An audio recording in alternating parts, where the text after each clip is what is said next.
now officially live. So I think because you're putting on. yeah, we have a little intro music that plays for like, it's like 3 minutes. So I mean, yeah, if you wanted to jump in and then listen to yourself back to see if you still catch that sound anymore, but I'm not getting it anymore, so I think you should be fine. Okay, cool. Yeah, but perfect. Yes, hello everyone. We'll be getting started officially as soon as our little intro music is done playing here, but for now we're just settling in. It's a nice Wednesday evening, joined here by Regi Watson, as the title says, and as was announced earlier. I really need to remember because I think I did the same thing with Nicholas, where I forgot that you guys live on a different time zone than I do. So I was announcing times based on myself and nobody else. No worries. It's understandable. Yeah. Still good audio-wise? Yeah, I'm catching a little bit of breathing, but... How about now? Yeah, that sounds better. It's usually like after it's usually after you finish talking, then something picks up. Gotcha. Yeah. I don't know. Is it one of those little iPhone, the speakers on the headset, like cord? No, it's a mic.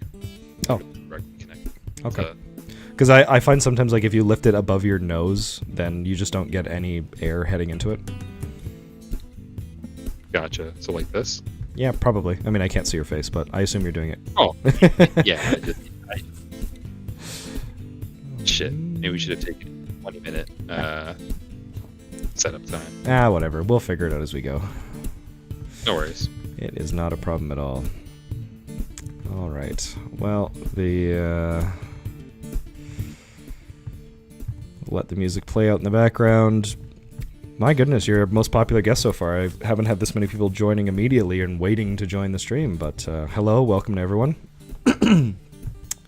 I am Rylan, also known as Kallipolis Radio, joined here today by Regi Watson, and we are doing Festina Lente, which episode 12, I believe.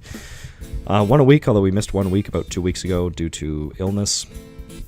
But it is just like a little weekly stream, which began as... as the stream Sober 2025, and then has morphed into just like a weekly show talking about literature, philosophy, life, etc., a bunch of different things.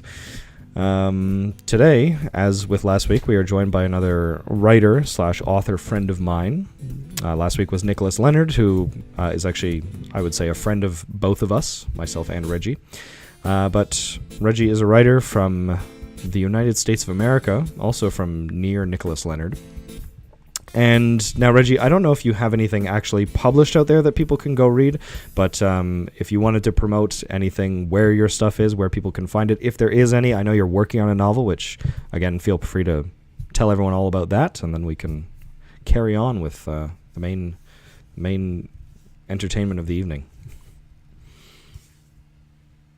Great intro. So currently, hello everyone. My name is Reginald Watson. I'm a writer, as Rylan introduced myself as, and I currently don't have anything published, but I am working on my first novel, Love's Ascension. It's a coming-of-age romance, Bildungsroman type of work. Wrote a lot of poetry back in high school, kind of stopped writing poetry once I started writing Love's Ascension in, I think, 2021. I think, actually, as of a few days ago, 4 years of working on this novel. 4 years? 4 years. I think wow. Literally like to the day. Huh. Yeah, actually. Well, really? Today is the official day. March 23rd, 2021. So wow. 3 days past. Yeah. All right. Impressive. I mean, I know you said it's not done. I have read little snippets of it. Personally, I do like it. I think it's good. But do you have and you said it's going to get what, like, it's going to be like 2 or 3 times as long as it is now? Yeah. Like right now it's planned to be pretty long. Yeah, it's around the 84-page mark right now. Rough draft manuscript. Actually, no, 86. Mm-hmm. And I think it'll go like 240. Okay. 250 max. No, that's big. Yeah.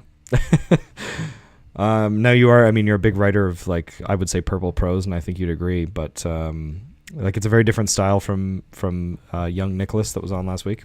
But I do quite like it. I mean, I know you have a lot of background in sort of Russian literature, so you're big on the classics. I take it, yes?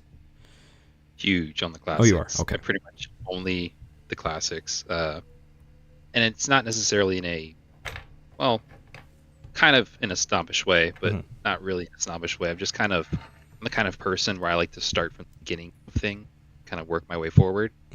So my whole thing is I'm kind of working my way through the French, Russian, German, Italian canons, Okay. just kind of move forward chronologically, generally speaking. Yeah.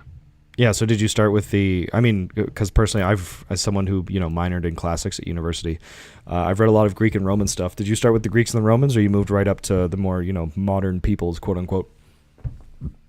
So what initially got me into literature seriously was probably Vladimir Nabokov and Voltaire. Okay. Oh, so it's an interesting combination.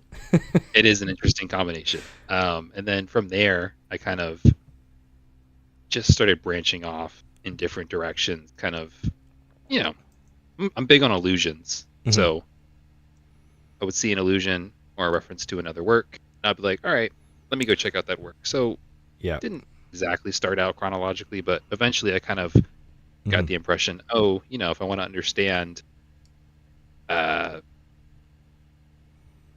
don't know, insert French or Russian writer, maybe I should go check out Milton. Oh, if I'm reading Milton, maybe I should go check out Cicero. Yeah. And just every time you find writer. Every time you find the name of an author in a footnote or something, you're like, that goes on the list. Maybe I'll check him out next. Exactly. Yeah. No, I'm familiar with. I am guilty of that a lot. I have a very large list of authors I still have to read. It is constantly expanding, and it literally never stops expanding. Yeah, well, because the more you read, the more names you have to add to the list. Exactly. It's kind of like a ever expanding labyrinth of works. Exactly. To consume. Now, so that's what got you into reading. Now, I have personally, for me, one of the things that got me into writing was actually reading. Oh my God, what's his name? What's the name of the guy who wrote Grapes of Wrath? Steinbeck. Yes, Steinbeck's East of Eden. I was reading that, and there was one page from that book. I'd have to go find it again. I think I dog-eared it somewhere. Where I read this one page, and I was like, that is so unbelievably well written and so beautiful. Just this fantastic prose. I was like, there's no way I could ever write something that good, so I may as well start writing, because I already know I can't be the best. And I know that was one of the first things that sort of pushed me into actually beginning to write, because I'd always really liked writing in high school and when I was younger, but then it sort of fell by the wayside as like a creative project that I would do, basically but I always, kind of wanted to do it, but never had the drive or the push, and I always wanted it to be perfect. And so I would start things, drop them, never finish them, until I read this one thing and I was like, you know what, it's never going to be as good as this, so I might as well just do it. And for me, that was kind of the starting point when I began, writing creatively and writing short stories and things like that. So I'm curious if you had a similar, I don't know if you want to call it a come to Jesus moment when it comes to beginning your writing, or if you just was something you always did.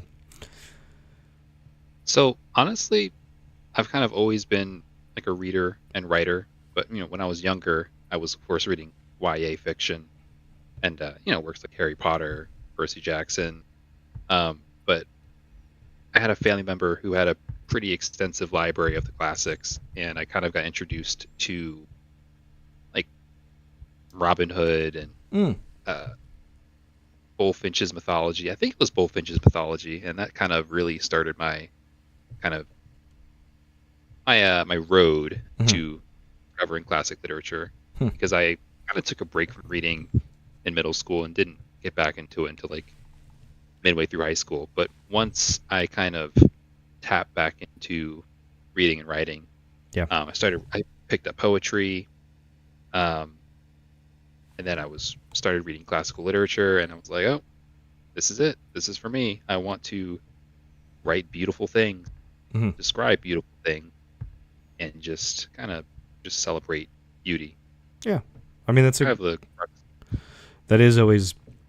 So you would say your drive is, because I feel like that's something I've, personally struggled with trying to find, is like the sort of the reason or the driving motive behind why I write things, where it's like, am I writing because I want to tell a story or because I want to impart a lesson? Would you say yours is because you like and want to depict like beautiful scenes?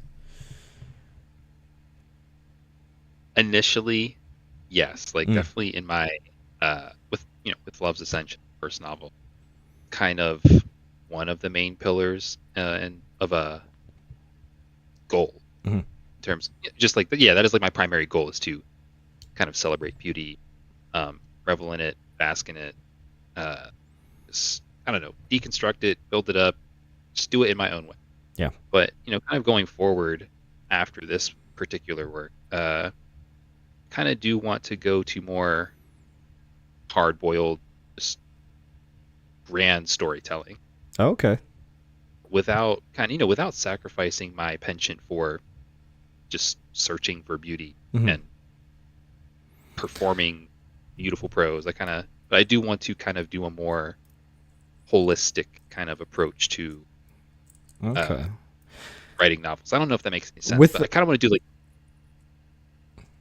I was going to say with when you say grand, like I'd say, I mean, Love's Ascension is it's fairly grandly written and fairly long, or at least it's planned to be. So I'm curious what makes something grand that would be different from what you're working on now. Yeah. Okay. Like 240 pages of a love story between a boy and a girl, taken to the utmost extremes of just passion. That's kind of the work summed up in one sentence. Moving forward, I kind of want to do the more Tolstoy approach to things. Okay, so you want to write something that's got like 2,000 pages. That's what you mean.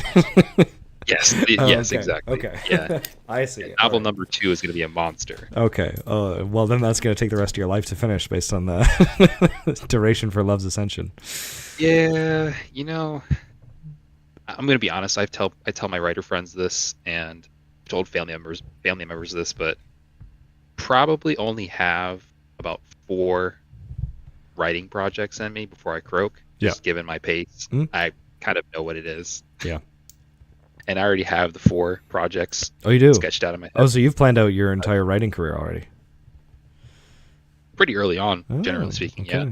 Well, I mean, it's always subject to change. Yeah, no, for sure. It's not written in stone. I could maybe only write 2. Yeah. Maybe I could write 20. Who knows? Yeah. But just kind of want to branch out into other things, and I do want to do all of different modes of literature if possible. Whether I'm doing that in those 4 works, or if I do more than those 4 works. You want to be one of those authors that writes like novels, short stories, plays, poems, et cetera, et cetera, et cetera. Exactly. Yeah. Exactly. And if you had like a predominating term for yourself, would you say you are a poet, or would you say you are a author or writer? Like, do you have a way of referring to yourself, or do you not feel like you've earned one of those titles yet since you haven't like published anything? That is a really good question. Sometimes I kind of bounce. How do I say it? A poet who writes novels. I think is how I would describe myself. Because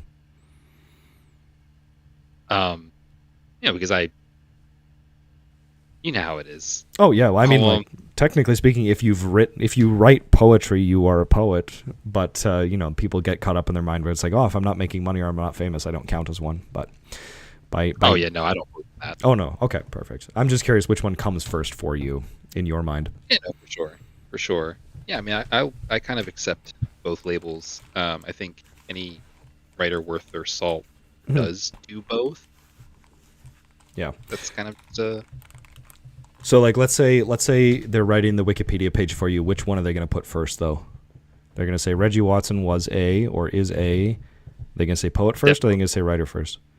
They'll probably just say writer. They'll probably say writer. Yeah. Okay. Yeah, they'll probably say that first. Okay. So that's the one that takes prominence. I like the way that you pulled that out of me. That was good. Well, thank you. I mean, I suppose I kind of covered this question a little bit already, but we know the same questions that we talked to Nicholas about last week.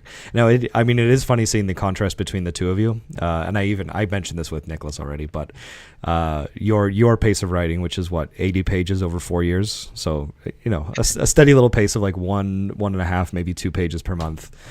Whereas Nicholas, I think, has written 3 novellas in the last like 3 months at least. Yeah. No, Nick's output is absolutely insane. I mean, before he even introduced us, Nick was probably cranking out. I literally would, I think, 6 novels a month. It was crazy. And Nicholas is in the chat right now, and he says, "Here." I don't know if you can see the chat we have, but yeah. Hey, Nick, what's up, man? Nicholas is listening to us. Nicholas, I thought it was past your bedtime. I don't know what you're doing awake, but no, Nick is a legend. Yeah. Nick, how many books did you write? Write that in chat, please. How many books has he written, or like has he written since this stream started? Oh my, yeah, no, probably about 3. A pretty stagnant year, pretty lazy for a year. I don't know. You've been writing a lot in the last ever since. Okay, well, this isn't at least 3 good ones. Okay. Anyway, this isn't the Nicholas Leonard interview. If you want to hear that, go listen to last week's episode. This is the Regi Watson one. Now I know you answered a little bit already, but would you say the question like what drew you into writing is any different than kind of how do I say this? Is any different than why you started writing? Like, was there some sort of appeal to you? Like, I find there was a good way. I remember hearing Jerry Seinfeld when he's, I don't know if he was doing an interview just talking about comedy. And I remember one thing I always remember him saying is that he said all he felt like when he was starting stand-up comedy is as soon as he's up there, he's one of them. And it's like joining their group.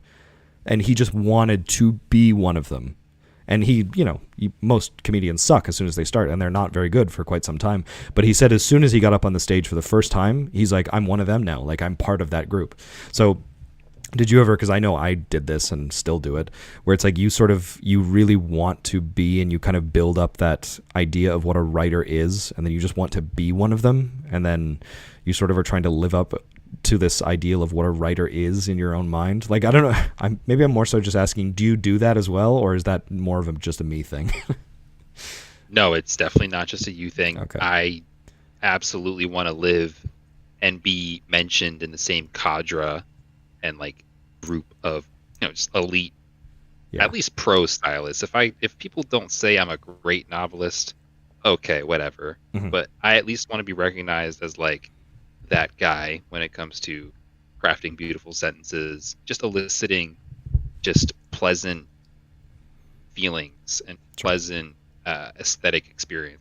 I know it sounds kind of superficial, but I do think that there is a profound lack of an appreciation for eliciting and celebrating beauty. Like I don't know, and beauty can come in different forms. It can be in a well-crafted, well-rounded character arc, beautifully crafted themes and motifs that develop over the course of a novel, and then just get down to the sentence by sentence level, which is where I think that is kind of my strength as a writer.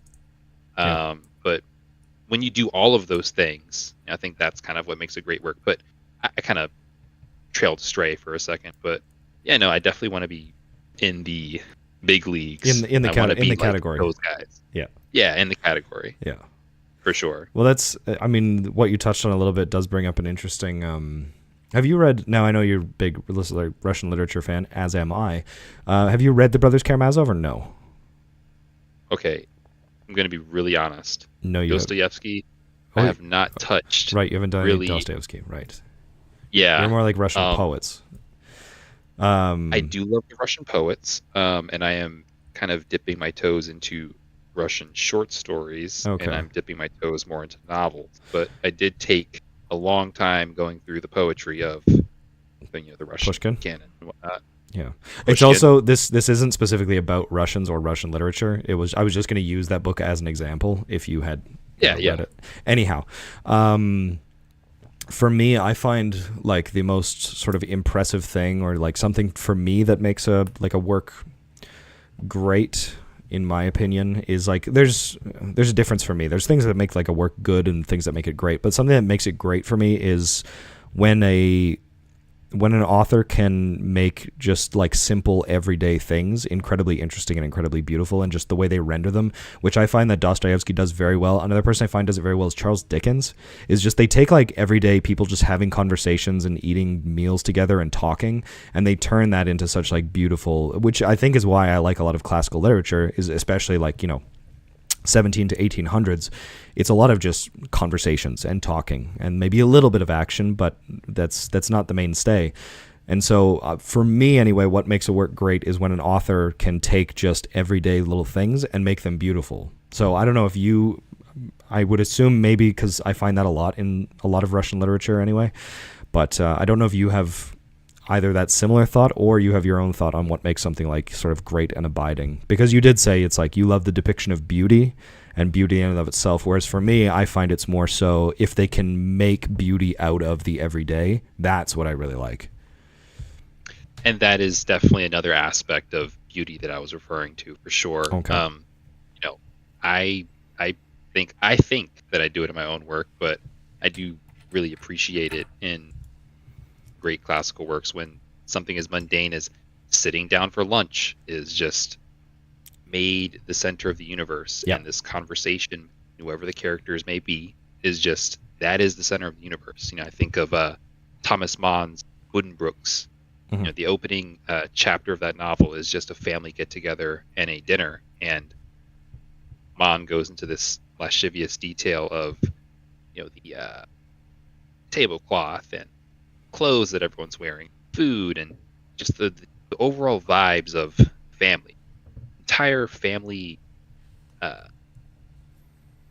social strata is kind of laid out, and just, I don't know, just that is the center of the universe. Mm-hmm. Is this family get together, this dinner, this celebration. And then, I don't know, whoever's listening to this, if you read Buddenbrooks, then you know then that that's kind of like the happy point of the novel. And then it goes into other directions later. Gets worse. But yeah. Yeah. Yeah. Well, I mean, you gotta have, well, allegedly, you have to have something happen for there to be a story. But you know what? I liked parts of, God, what's that big James Joyce book? Ulysses. I liked parts of Ulysses. I have no clue what was going on in Ulysses. It's, I can pretend to be a snob as much as I want. I'm not. I honestly thought there were like 4 different characters. Turns out it's just one guy being referred to, or no, I thought it was one character who just called himself 2 different names or something. Turns out it's 2 completely separate characters. And I guess the whole book takes place over one day. Didn't know that either. Honestly, it's a very confusing book, but I don't know. There were a lot of sections that were like really well written. So as far as I could I could tell, nothing was happening, but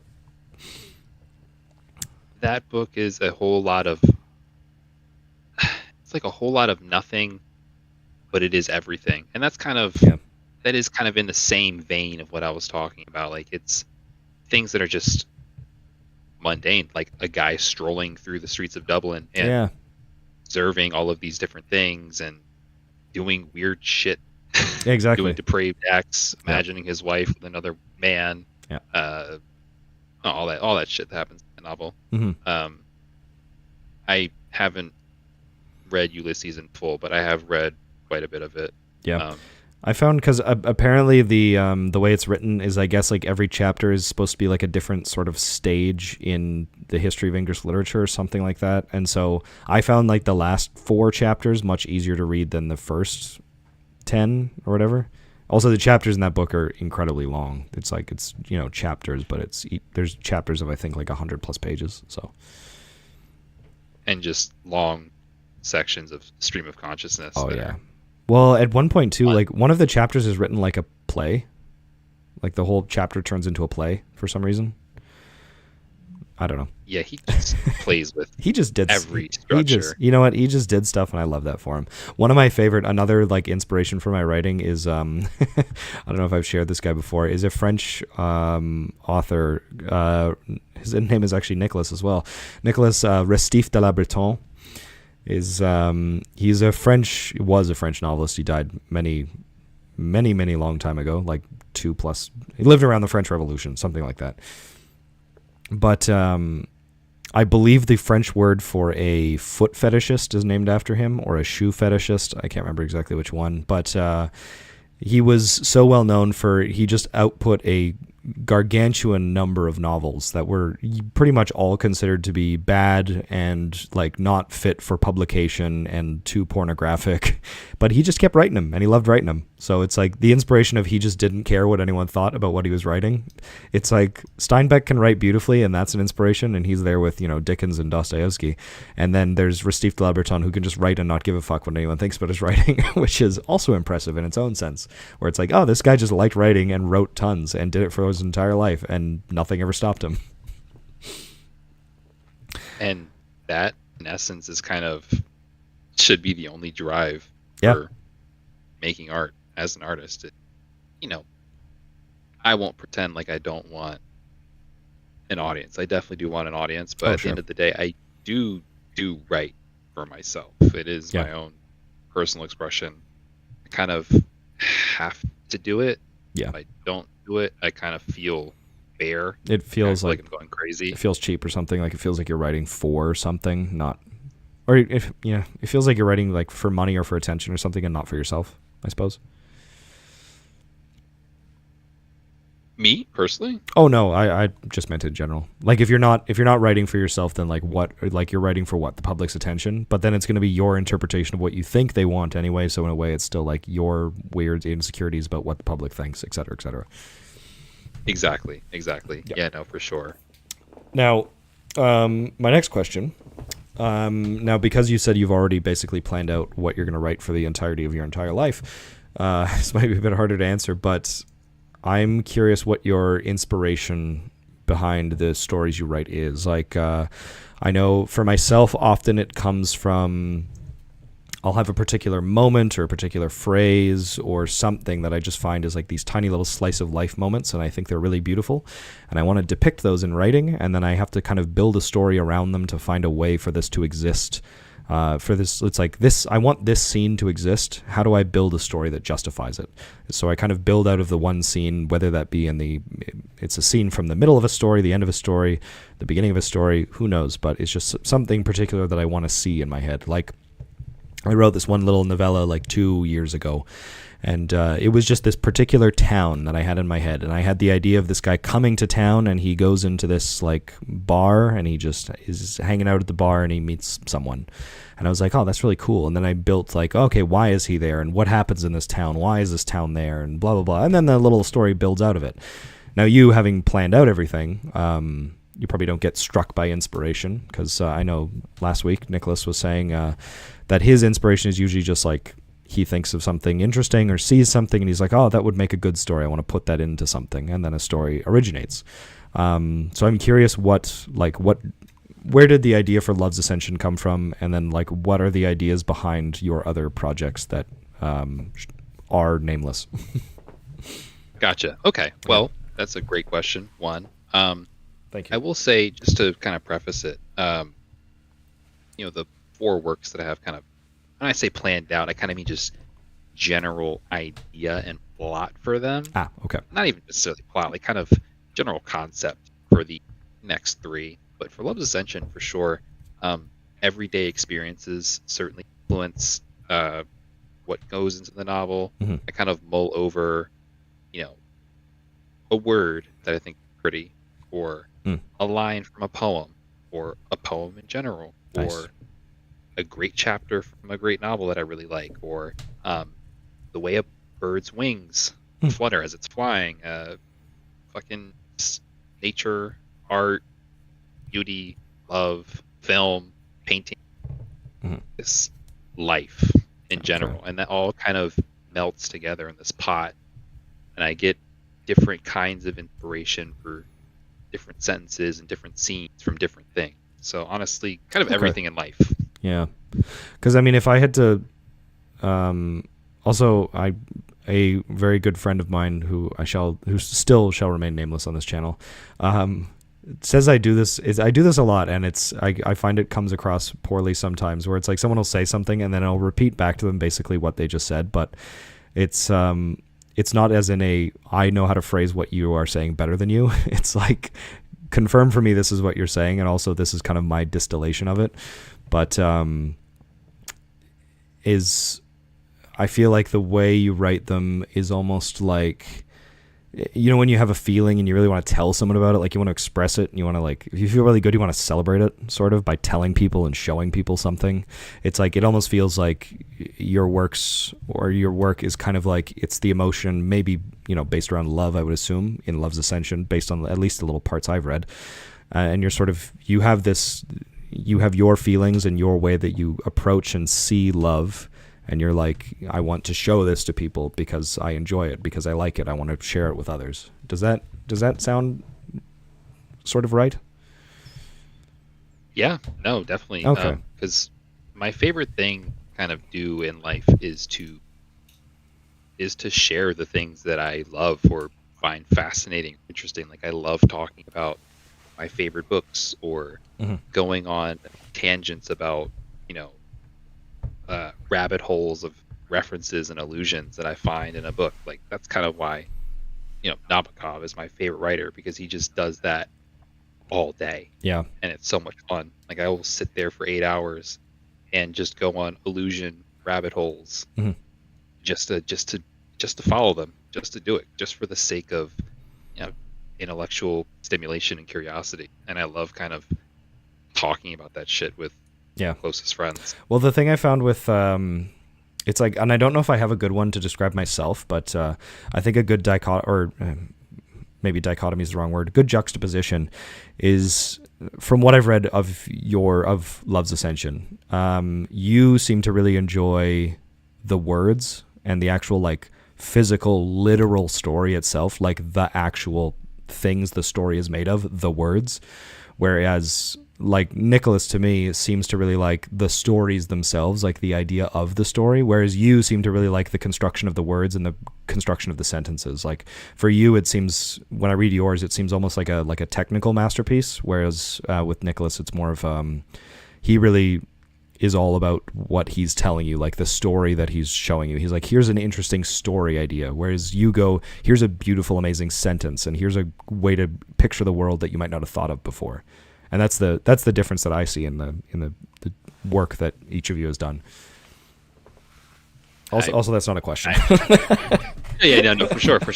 Just to respond off that, I think that's pretty accurate. I mean, I love a beautiful sentence, and I'm not really the kind of person who complex plots. It's just, for me, my brain kind of doesn't work in that way. Like my brain doesn't work like a George R.R. Martin. Like I could never write A Song of Ice and Fire. Yeah, I just never could. I tried. That's one of my failed writing projects as a teenager. Yeah, was doing a fantasy series. That shit is not for me. That's fair. Moving on. Yeah, but I do. But it's funny that I say that, because my next writing project is literally not a complex plot, but it's more complex than what you're doing right now. More complex than what I'm doing right now. Yeah, okay. There's a lot of characters. A lot of moving parts you have to keep track of. Exactly. Yeah. So. Yeah, I find those. Maybe this is kind of my stab. I find those ones can be a little bit annoying, because it's like you write them and then you go, oh fuck, I forgot about this one character for like way too long, and now it just seems weird. Where it's like I really. It's funny. Sorry. Oh no, go on. No, I had no idea. Go ahead. Oh no, I have this tendency to kind of like jump in because I'm excited in the conversation. It's a good sign. It means I'm having fun. Oh yeah, I mean I do the same thing. The only problem is sometimes I'll have no idea that I was gonna say. I just was saying words recreationally, basically. Gotcha. Yeah. Like I definitely, for the second novel, I have a few characters plotted out. But there is one character in particular that I've been finding that I've been putting a lot of attention on, and I'm like, fuck it. When I do fully switch over to the second project to make sure that I'm not just honing in on this one particular subplot.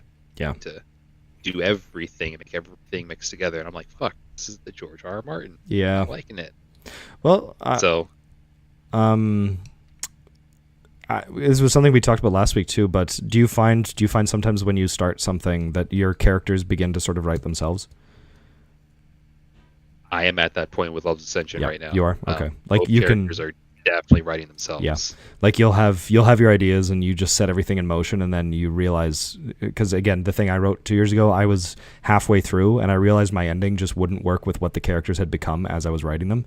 And so I was like, okay, well, the ending has to change. It's like this character wouldn't do that based on just like what they've become over the course of the story. And so, I mean, it's great to see. It's like it really does feel like your characters kind of come to life like as you create them.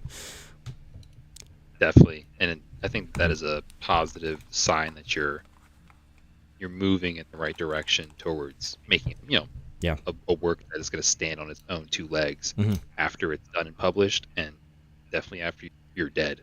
Yeah, your input doesn't really matter. And then I feel like, because I feel like that's the thing that, I mean, I noticed this in works I don't like, where you can tell that the character began to write themselves, and then the author was like, no, they have to stick to my original script, and then they force this character to do, X, Y, Z that they had originally planned, but then the character became someone else as they were writing.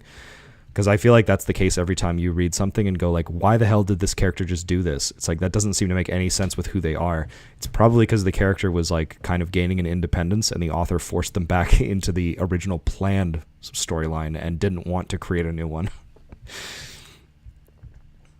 Classic TV blunder. Yeah, exactly. A lot of that happening in TV writing. I do find it interesting that in some works you can definitely see, I don't know if I have any examples, but you can clearly see like an author fighting with their own characters. Yeah, I don't know if I have any examples of that off the top of my head personally, but I do know exactly what you're referring to. Okay, perfect. I'm not insane. I try to, no, for sure. I definitely try to not what is the, speaking of stuff like that, what is the part of a story that you find the hardest? Because for me, it's always endings. I'm always terrible at endings things. I would say with my first novel, fucking finishing a scene. I mean, I've seen that in my manuscript.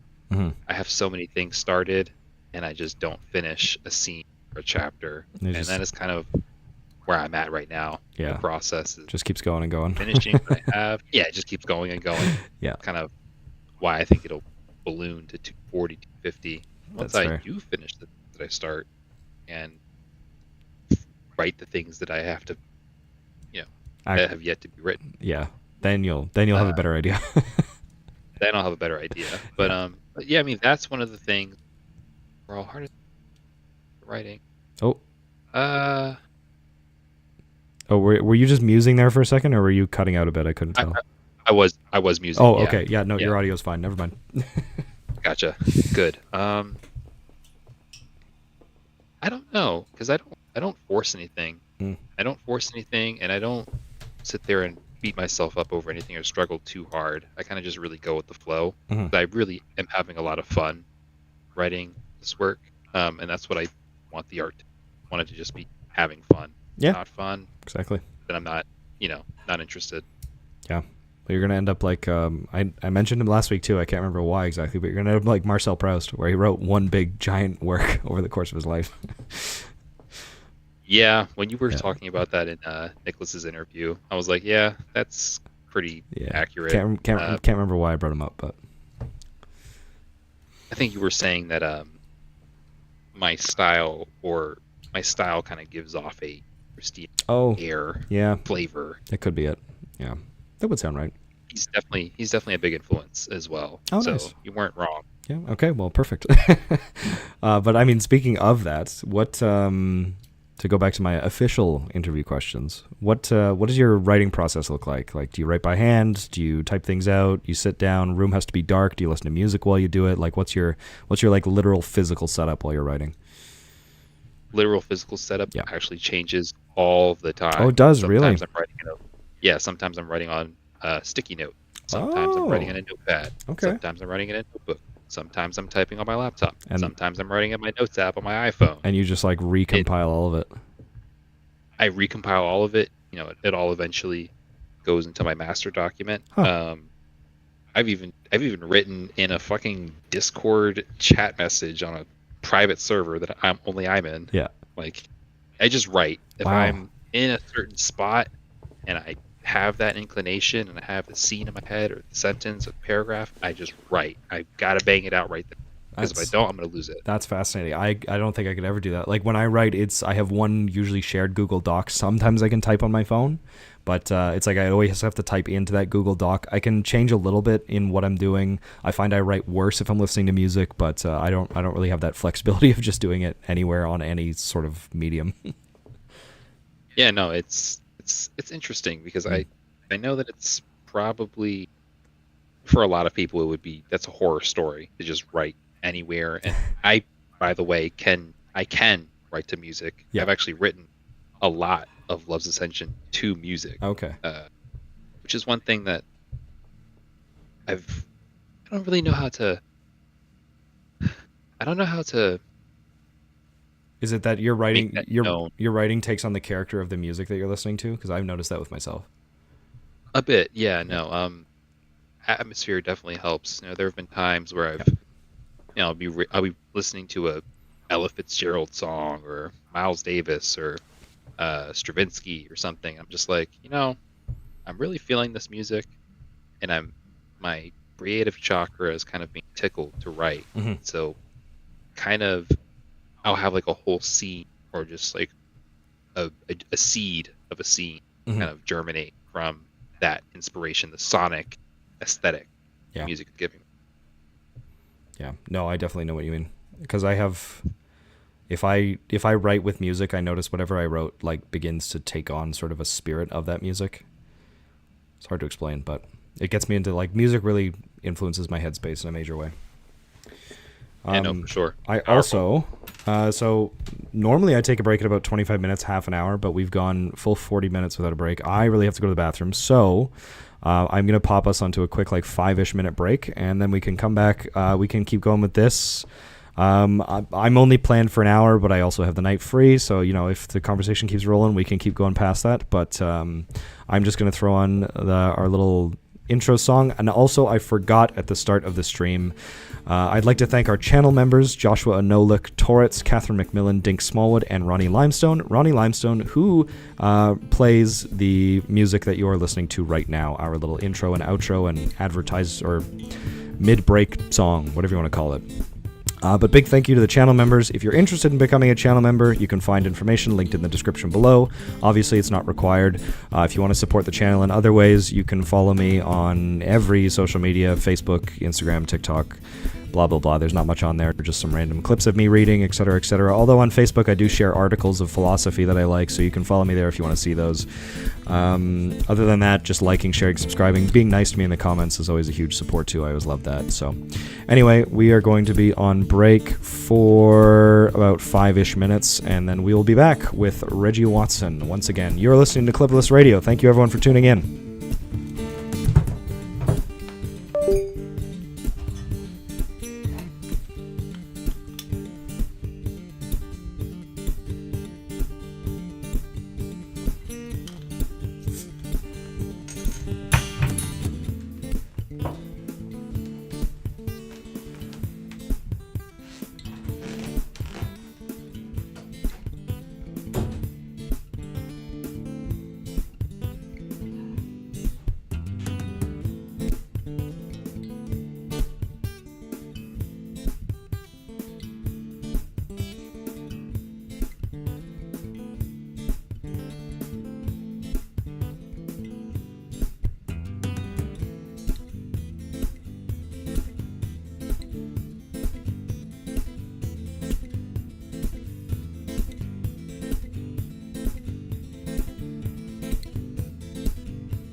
All right.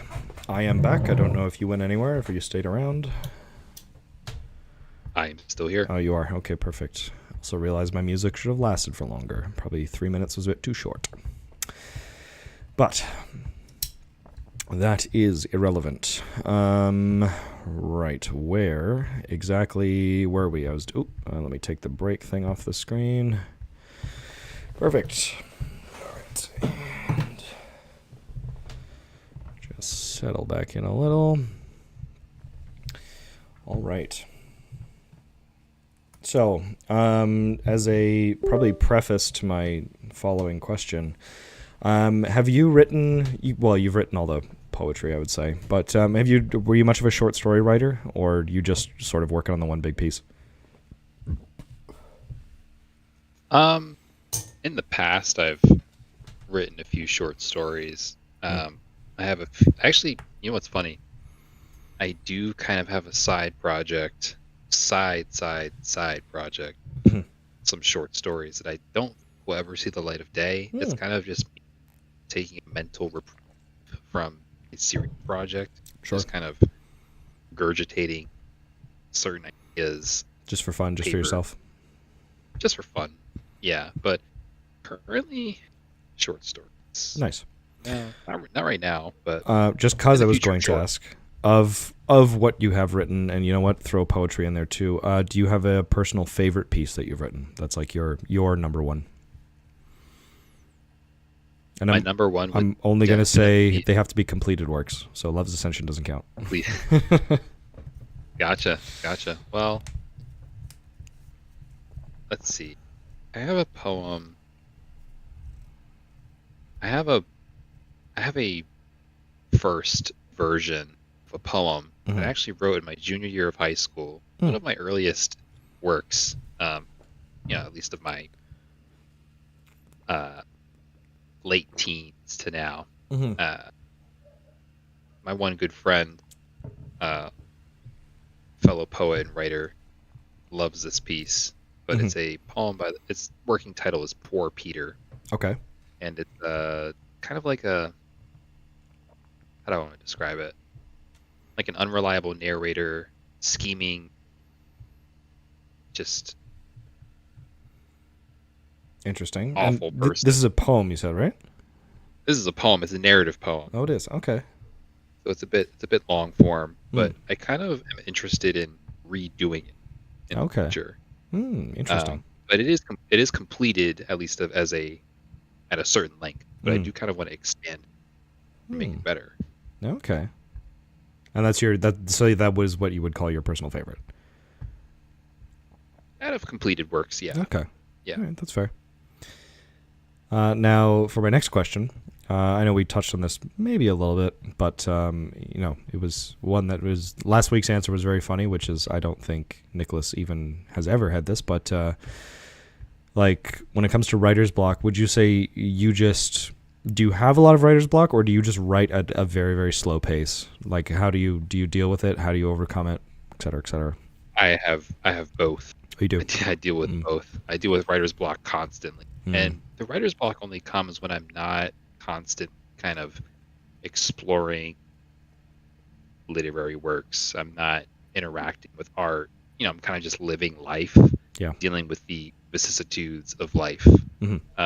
That's when I get that writer's block, and then I kind of am in a rut. But then the second I start reading again, start researching, start reading academic papers, It all comes back to you? looking at art, it all comes back to me. Oh, that's nice. So I just constantly I have to constantly just surround myself with inspiration.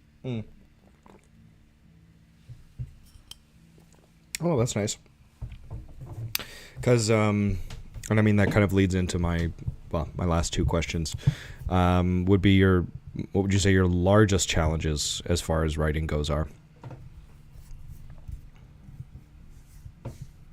Consistency and speed. Speed. Okay. As much as I don't personally rush myself, in the back of my head, I am aware that I don't want to rush my process, but I am aware that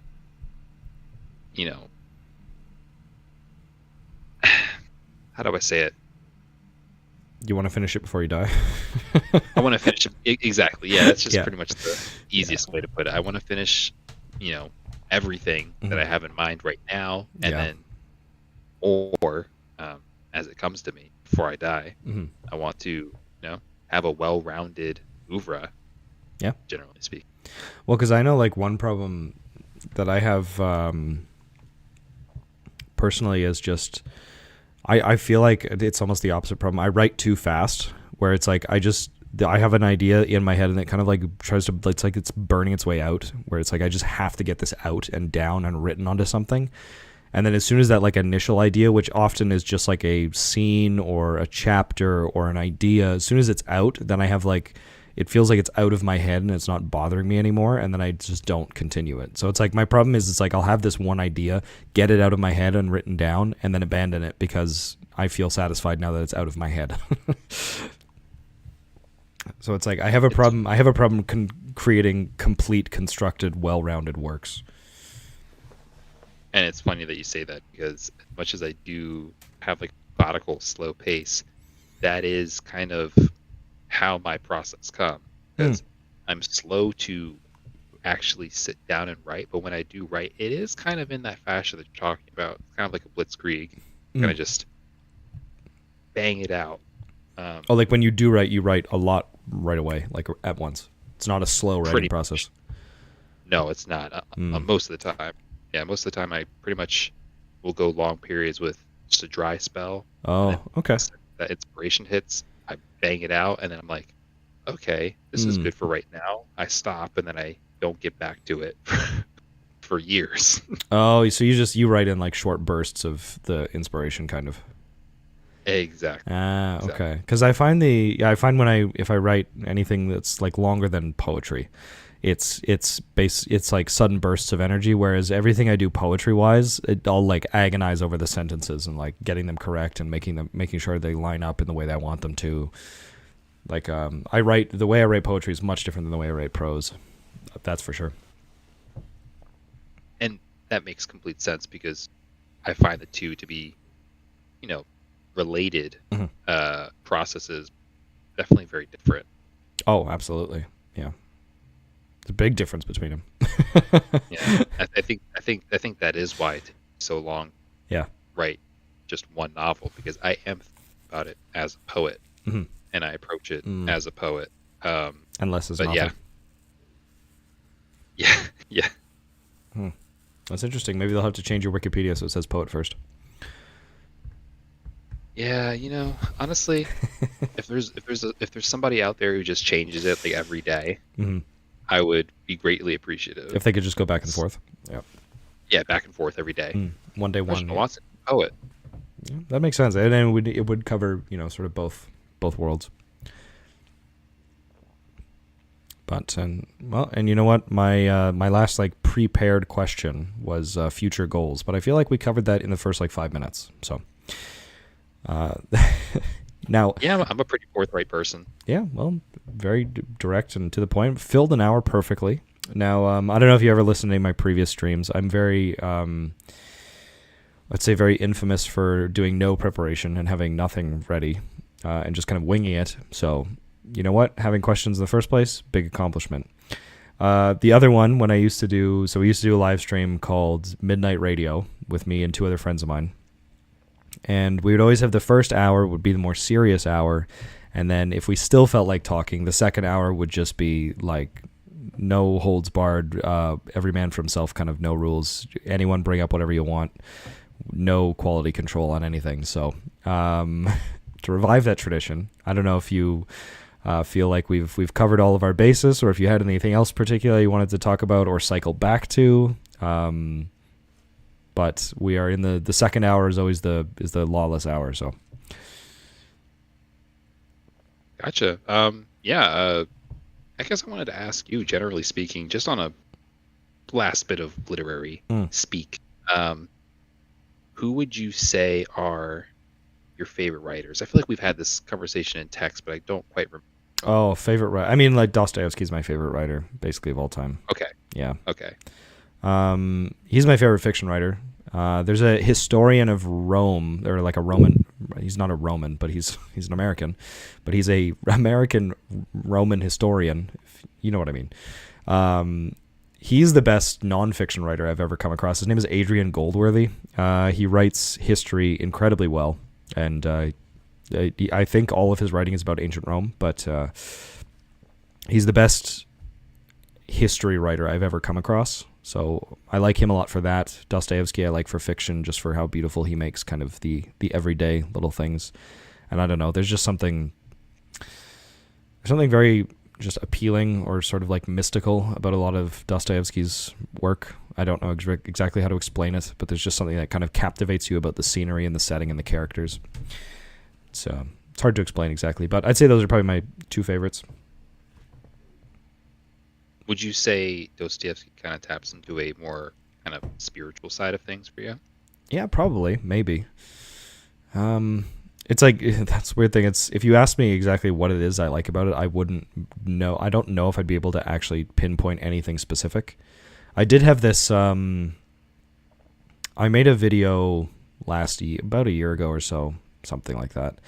And it was after I had read basically everything that, so last year, if you're not aware, although I think we've talked about this, I read for the channel basically everything that Lovecraft ever wrote, story-wise. I didn't read his letters or his poetry, and some of his big stories I haven't done yet. But I read basically everything, and I made a video that was like, should you read Lovecraft? And I sort of boiled down like a piece of fiction being good to, in my mind, three like qualifiers. Was one, is it well written? So like it just is the prose good, which I think is a basic one. Two was, is it memorable? Like, does anything stick in my brain after I'm finished reading this that I just kind of carry with me? And the third one was, does it make me feel something? So it's like, is there an emotional response? Do I remember anything? And just like, technically speaking, is it well written? And I find there's like, every time I read any Dostoevsky story, there's always like one particular moment that just, or these little moments that just, they really stick in your head of the way you picture them. And I don't know if I could even draw out how I picture them. There's sort of just this amorphous cloud of it, like emotions with some physical forms inside them. And I get one from every single book I've read from Dostoevsky, and there's no other authors that really do the same thing to me. And so it's always these little scenes I remember. I tried to recount Brothers Karamazov, which is a novel I've read about 7 times. I tried to recount that to someone recently. I couldn't. I messed up the story a number of times, but there were these certain scenes that I just fixated on and kept trying to stress like that particular scene above any others, but there's no way to like really do that in speech without just having them read it.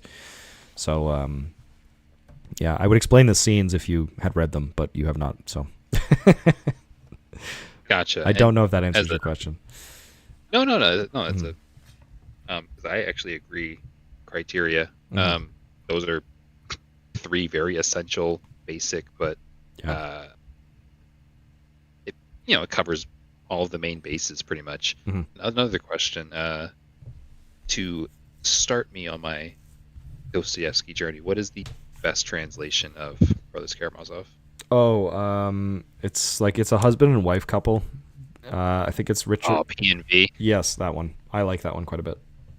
Okay, I will check out the P&V. Or whatever translation they used for the Bantam Classics version. That one is like my favorite one.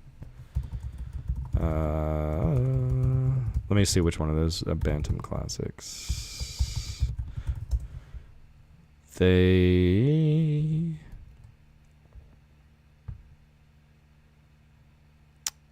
Bantam Classics is by, it doesn't say here. Seems like it says Andrew R. Andrew.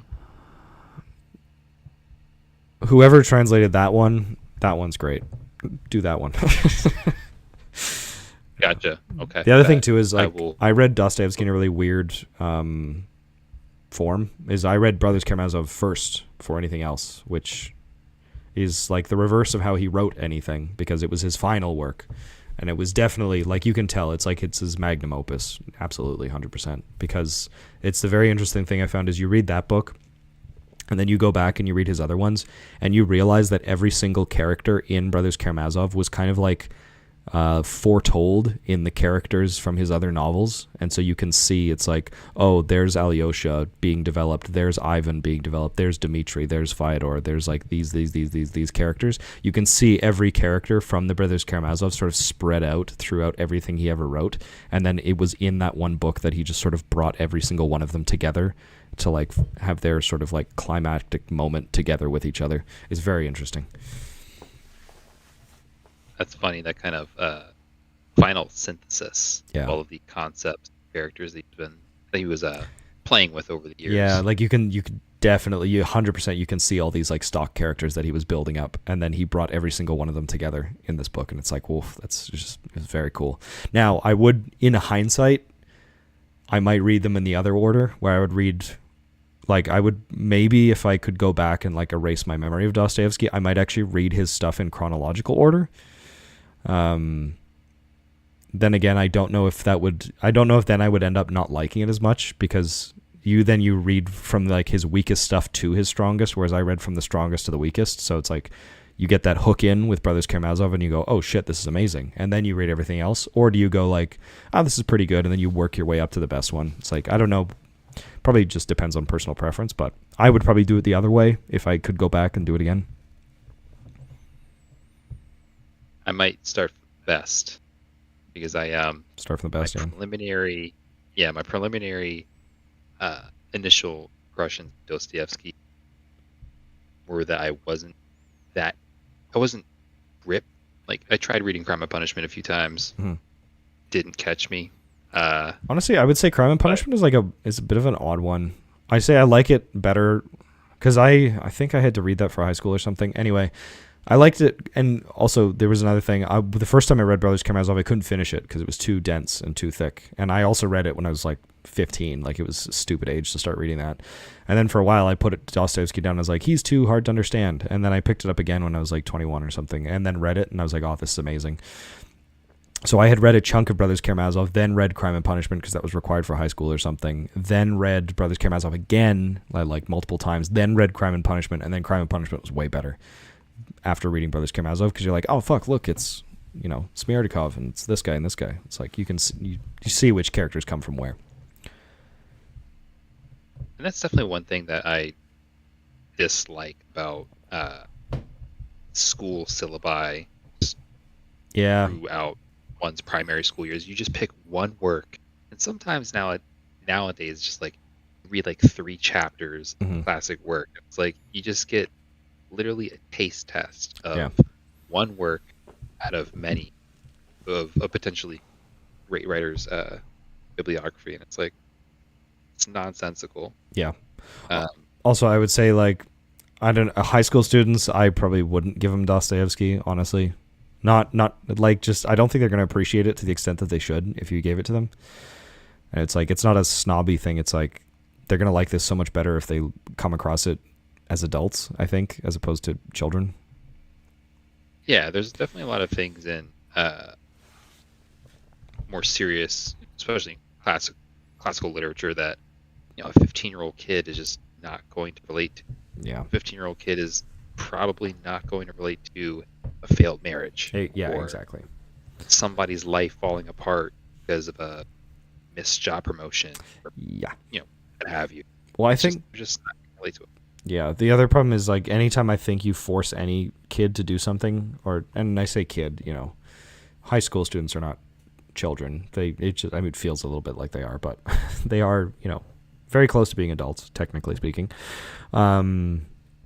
But it's like anything you force someone to do is going to make them not like it. So classics, in my opinion, are great. We shouldn't force people to read them because it's probably just going to make them hate them. And you're just going to harm the people's impression of them. Exactly. No, there's a great deal of Russians that can't stand Pushkin because it's forced upon them in school. They have to do a ton of it in school. Yep. Because I'm pretty sure every Russian I've ever talked to is like, oh yeah, Pushkin, yeah, fucking everybody's got to learn about him. I learned the White Sail at 5 years old. I hate Pushkin. Yeah. And I know I always pronounce his name wrong, but I really like Eugene Onegin. That's a great piece. It's the best. Mm-hmm. Other Oh, than Anna Karenina, it is the best. yeah. I love, and Pushkin stanza is just like that's one of my favorite forms of. Oh yeah, I guess that's a good question. Do you have a favorite poetic form that you will find yourself always sticking with or slipping into? I am always writing in free verse, Oh, you are. and I've had a few friends say that I kind of slip into heroic couplets and Oh. what's that one meter? The name is escaping me, but there is a meter that apparently I default to Hmm. naturally, and I don't notice. It's not iambic. Hmm. Uh, it's, Yeah, I'm kind of a shit poet, technically speaking. That's why I decided to write novels instead. I never keep track of syllable counts but I do get pretty fussy over line length and rhyme scheme. And I usually go A B A B, but sometimes it's like A A B B A A. Yeah, it's like, but usually back and forth like that. Typically, so like Yeah. couplets, I always do usually 4 lines, 4 lines, 4 lines. It's pretty much my go-to. But I do like occasionally I'll do a Pushkin stanza, and those are always fun. Yeah, my I have to take a cue from my one friend, who's a master poet. He's written every single kind of poetic form. Oh yeah. He does sestinas, he does his atavarima, he does everything. Hmm? Does fucking everything. Impressive. And I definitely have learned a lot from him Mhm. and have a lot to learn from him. Yeah. But I actually told him he's my consultant for two of my projects Hmm? because they are works in verse. Oh, nice. Yeah, no, I'm a shit poet, technically speaking, as things stand right now. Well, yeah, just gotta practice more.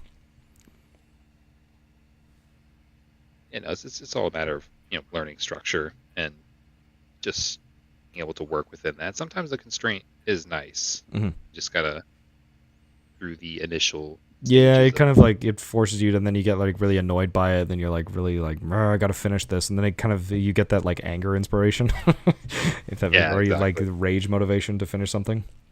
Which I mean, Exactly. it might not be the best for you, but it helps and it works. So, as much as I can say for that. Also, I know we're really late into the stream, but I hope you don't mind my Mm. using expletives. Oh no, that's fine. Gotcha. Yep, I don't think YouTube censors anything. It's never demonetized anything, or I've never gotten in trouble for it. So, you are fine. Yeah, Thank you. Just wanted to check in and be sure. just no. I guess like no insane political beliefs. So I think that's the only Oh, thing no. that we'll get in trouble for. Maybe, I don't know. I've never tried. course. So Oh, who knows? Who knows these days? yeah, maybe I will get applauded for it. Who knows? But yeah, as far as I'm aware, swearing is fine. Gotcha. But Um, yeah, no. Dostoevsky, poetry, Pushkin. I mean, I'll turn the question back on you. Who's your favorite? Who's your favorite author? Well, he's been name dropped quite a few times already. Nicholas but Leonard. Nicholas Leonard. Absolutely. Every single Doomer Doo-Wop, Googie Renaissance. I got the names on standby. But no, Nick is a fantastic poet. Mhm. Really enjoy his sonnets. But no, favorite writer would definitely have to be Vladimir Nabokov. Oh, nice. Yeah. It's kind of my first foray into literature, seriously. Mhm. At least from a young adult age to now. Yeah. But yeah, Nabokov, Pushkin, Proust. Who else? I really enjoy Lermontov's poetry. Oh, Lermontov. Really I've read enjoy- Lermontov. I read. What is it called? The Hero of Our Age, or the Hero of something. Hero of Our Time. Yeah, that one. Yes. Fantastic. Tolstoy, definitely. Absolutely. Yeah, Tolstoy. that's fair. Big Kind of learning, really appreciate Turgenev. Turgenev is okay. Nice. Again, it's fantastic. I think I have a book. First Love I think I have a book of his. Yeah. First Love. It's incredible. I need to reread Fathers and Sons because I read it one time. Yeah. And it just wasn't quite clicking for me. But I feel like it's one of those things where go back and try it again. Yeah, I'll try it again. Yeah. But who else? I like a lot of the Russian poets. I mean, there's one minor Russian poet by the name of Maximilian Voloshin. He's written a number of really just gorgeous verse. Tuchev's another one. He's another one of the golden age Russian poets. Pierre Chorolo de Laclos, who wrote Dangerous Liaisons. Yeah. Favorite writer. That novel is insane. I really like Chateaubriand, another French writer. Oh, yes. I have heard that name before. Yeah, he kind of been forgotten grandson of the French literary canon. Yeah, I think his name is on my list of like names to check out or authors to read.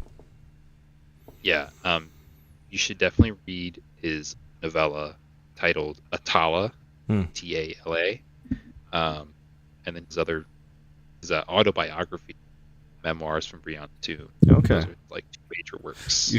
Can you message me those separately? Yes. Okay, yes. Perfect, because then I can just add them directly to my list. Absolutely. And then Goethe, Dante, Milton. Oh yeah, like just all like heavy hitters. Yeah. Those are definitely big Ghost inspirations for me. Those are the kinds of writers I'm trying to emulate, measure up with, even supersede my delusional. Well, I mean, you're well on the way there. Just need to finish Love's Ascension and then start on the next 5,000-page novel. Starting the other 5,000-page novel, Yeah. master every form of poetry, and write something as good as Faust. Exactly. Well, you know what? All order. It's easy New Year's resolution. I think, you know what? Probably 2030 you can probably have all that done by? 2030? Yeah, I think so. Maybe it's 45. Probably. 2045. Okay. Well, you can stick it back by a little bit. But I am going to throw on our little outro music again by Ronnie Limestone. That has been an hour and 15 minutes. I think it was a very successful stream. Regi, I hope you would agree. I had a great time, man. Okay, perfect. This was great. Okay, well, we'll have to do it again. I was talking to another friend of mine who was, co-hosting the last year's The Midnight Radio and then a few episodes of this. But I know he does some like world building and he's working on writing a story right now. So I was thinking of kind of having like maybe a writer's panel and just do like you, me, Nicholas Leonard, him, do the four of us. Just maybe a nice 2-hour stream, have a bunch of topics planned out. But I think that would be fun if you're down to do that. It sounds like a lot of fun. I'd be down. Yeah, I think that would be a good one. But again, sorry I forgot it at the beginning, but I would like to thank our channel members Joshua Anolik, Torrance, Catherine McMillan, Dink Smallwood, and Ronnie Limestone especially for providing the music that you are hearing right now. This has been Rylan with Kallipolis Radio. You are listening to me and Regi Watson, who we have been interviewing for the last hour and 15 minutes. Regi, did you have any social medias you wanted to shout out? Anything you wanted to promote? Places people can find you, interact with you, see your poetry maybe? Well, you can follow me on Instagram at Dr. Watson, EOCTH Watson, WATSON. I kind of have an inactive poetry account. I don't really post a lot of my writing online outside of snippets of some things from Love's Ascension on my story. I'm a very private person when it comes to the writing process, generally speaking. But in the future, when Love's Ascension is finished and marked for publication, I will let that be known as social media. Who knows when that will be? Amazing. But that's where you can find me. Perfect. All right. Well, thank you everyone for tuning in. Thank you, Regi, for joining us, and we will see you all next week. Thanks for listening.